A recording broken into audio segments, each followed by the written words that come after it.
Gavin, we've travelled to Chelmsford, we've won away 2-1. How do you reflect on that match? Thoroughly deserved, firstly. Let me get it out there. First of all, I think Chelmsford are a very, very good side. And the first thing I would like to say is to offer my thoughts to Robbie in respect of him not being here today. I understand the circumstances, and the circumstances are very close to my heart in respect of what's happened to me recently. So I understand where he's at, and we should and must extend our best wishes and condolences to him first and foremost. The game, well, look, I think it's thoroughly deserved. I think it was a travesty really for us to be one down at half time, but one down we were, and in that respect, in typical fashion, in some respects, I said to the boys, said to it many times in the week, and certainly said to them today that, I think if we can now get our levels up to scoring 2 in games, then we've got a hell of a chance of winning it, because defensively we're very hard to break down. I'm really, really pleased with them today, because I thought both halves followed a very, very similar pattern. We were good in both halves. We created the better chances overall, and took 2, which we haven't done in recent weeks. Hence, we've drawn a few rather than won them. But today I can't say that. We're on a different level to what we have been over the last 3 games. Given how dominant we were in that first half, and yet going in down 1-0 at half time, what was the message at half time? I tweaked it a little bit. I felt that going down there was a slight slope on the pitch, so I swapped Bailey and Batesy around. I just felt that in the first half, the pitch looks good. It's okay, but it's not unbelievably good to play on. It's dry, and any pitches are dry this time of year. But from our point of view, I just felt that we would need to start finding an extra pass, rather than actually trying to turn the ball, which we didn't do brilliantly in the first half, I didn't think, actually, despite creating a few decent chances. So in the second half, we sort of found that, and Batesy obviously running on for the goal was extremely pleasing, due to the tweak that we did at half time. You never know how these things go. You just do it in your best interest and think that that's going to work. I felt that we had a little bit more control in the second half, rather than it being a little bit more of a basketball match.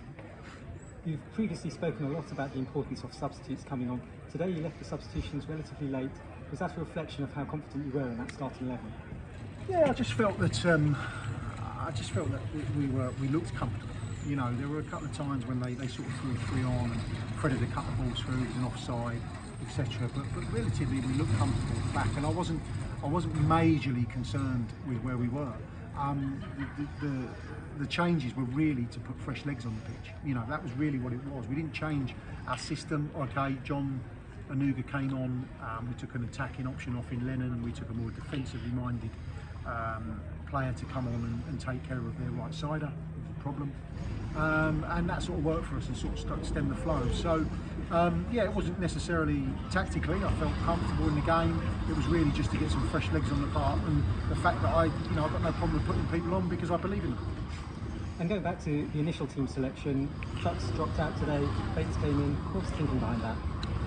Quite simply, and I spoke to Chucks before the game. Look, Chucks does very well in certain areas. My thoughts really basically were that young ears come up with goals for us more often than not, and goals are what we need at the moment, and goals are what we've been lacking really. So I needed to find a way of integrating him within the side, but I also felt it was important to bring Batesy in. Batesy's trained really well. He's been measured professional in respect of not being inside over the last couple of games.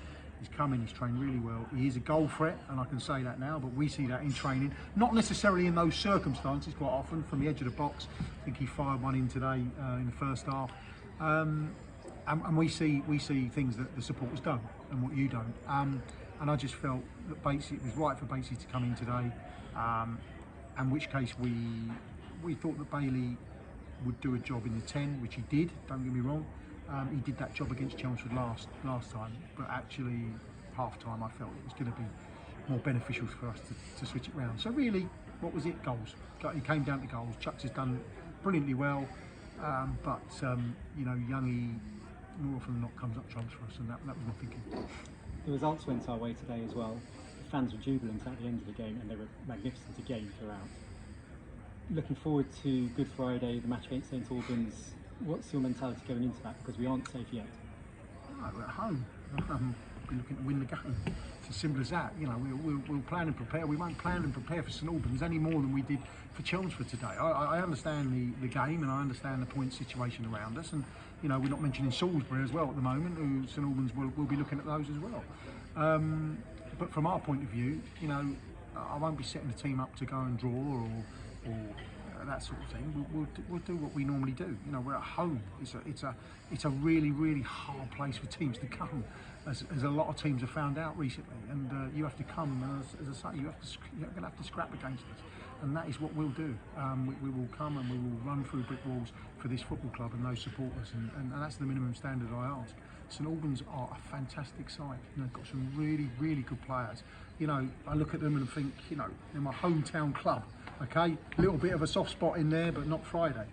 However, you know, I look at where they are, and it's you know, it's disappointing. But you know, in that respect, we're not going to be showing them.